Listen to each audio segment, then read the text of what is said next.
Hey Nigel, what do you think of Yonex random name like Arcsaber, Astrox, or Nanoray plus random number like 18, 27, 45, I, and then light at the end, or super cheap Yonex? So in general, these will be a total waste of money, right? And the reason why I can say that is you have to kind of understand this concept of the law of diminishing returns, which is shown by this graph here. And I have conveniently placed a few rackets along this curve. So, to basically explain what the law of diminishing return is, it essentially means that for every additional unit, so in this case, like dollar or peso or money that you put into a product, um, the amount of, I guess, return or the amount of like performance you get will reduce the higher you go up in terms of price. So that means every dollar at the budget end will lead to a huge increase in performance, like $1 to $2, um, like 1,000 pesos to 2,000 pesos. Because like from 1,000 pesos to 2,000 pesos, right, you're literally doubling the amount of budget you have. But for example, from like 11,000 pesos to 12,000 pesos, it's really like what, a 10% increase, right? So with that in mind, you now have to kind of think of the individual brands that are at play. So Yonex, right, number one, everyone knows them, but you can kind of consider them as like the number one, the big brand, the expensive brand, right? So that means that if you're buying their absolute worst racket ever, not only are you going to be paying more money because it's a Yonex racket, so like the Nanoray 18Is, the super cheap like 1,500 to 3,000 peso rackets, like the bottom of the bottom. Um, which is displayed by the Yonex racket here in the very bottom, not even on the curve. I'll put my face over it. This one right here, this one right here. I put it here because the cost is probably similar to the Apex Z Ziggler, which is up here, right? It's up here, but the performance is nowhere near the same. So you spent a lot of money on the input. So this bottom axis, right? Total input spent, but not much performance, total output, which is the top x-axis. I know this is like basically a school lesson now. And then moving on, like why did I put the Ziegler on this curve, right? Because I think it's a good price to performance ratio, right? You spend this much money, you're gonna get a pretty decent level of quality.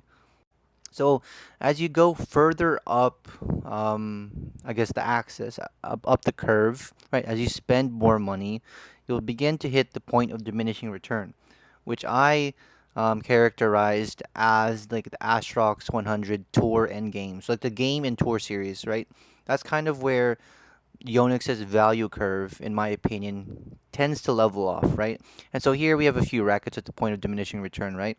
We have the game and the tour, and then right below it over here, right, we have the play series, right? Because I think it's a similar level of input, so like it's a little bit better than like the Nanoray 18i and the Astrox lights, whatever down here. It's a bit more expensive than the Z Ziggler, but I think in terms of performance, it's not as valuable. So yes, you spend more. Yes, you're a little bit further along the curve, but it's not as a good value, if that makes sense. And then over here, all the way to the right, we have the point of maximum yield, right? So the point of maximum yield is exactly as it sounds. It is the point of basically, even if you spend more money past this point, you will not get a better racket, right? So what I mean is like once you buy like a 1000Z, once you buy a 100ZZ, an 88D Pro, Arc Saber 11 Pro, whatever, there is no better racket, right? They're all Yonex's top of the line rackets. There is no upgrades from there. So yeah, point of maximum yield, right? So again, as you can see, the curve is very flat, right? So this suggests, right, that you're not really paying for value. So every dollar you spend past that point of diminishing return over here, yes, you're still getting a better racket, but the value is decreasing, right? It's not like this curve over here to the left where like every dollar leads to like, like astronomical increase in performance. Now it's beginning to level off, and now let's say instead of like every peso or dollar increasing performance by 1%, it's now like every $2, 2 pesos, 3 pesos, leading to like 1% increase in performance, right? And then you have all the way over here negative returns, right? So here you're spending more money and you have the same performance, which leads to the curve dipping downwards, right? And so this is what I would consider like collector edition rackets to be like. For example, like my 100ZZ BP, right? It's the same performance as a regular 100ZZ, which would be up here at this point of maximum yield. But because I spent 3 times and now 5 times the amount of money for it, of course the curve will dip down, right? So at this end, right, the reason why people would buy these rackets is not for an objective thing. Either they want the collectors, right? There's some kind of subjective value that they feel justifies the cost. So for me, right? I really love the 100ZZ. I like it. I want to collect it. So that for me justifies paying the extra amount for no return in performance. So I know this is a lot of information to unpack. So let me just recap, right? So you gotta just like basically use your head and realize, right, that the very bottom of a top tier brand doesn't matter if it's Yonex. It could be Leaning, it could be Victor, right? Just because it has that name, it doesn't mean it's going to be a good racket, right? You have to look at what else is on the market. You have to look at like how does this product fit into the overall scheme or catalog of the brand itself, right? Before you can really justify um, making that purchase. So yeah, don't be buying like any Yonex racket just because it's cheap. Oh, kasi no, Yonex ito eh. No, that doesn't really matter, bro. If you're playing badminton and you want like performance over a brand name, then you'll be thinking about this already, right? So again, that's why at like basically below 8K, 9K, you don't see me really suggesting Yonex to people, right?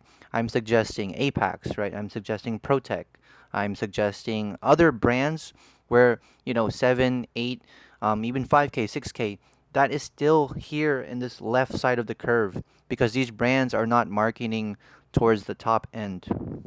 Yeah, and it's only once you reach like that 10, 11K mark, the 9, 8K mark, above that, where I start recommending Yonex because that's where their market is at, really, right? The Tour is probably the best value that they have in terms of like price to performance, and really like, you're really if you're buying Yonex, it's really for just the top end. Like, let's be honest. So yeah, I hope this video helps. I know I will still get comments and people still asking because I know not everyone will see this video.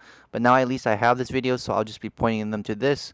I will no longer be answering any recommendations or like questions like, oh, is this like, 2,000 peso Yonex racket good? No, like I'll just be sending them this video. And for you guys as well, if you see someone asking, just send them this video. I hope this helps. See ya.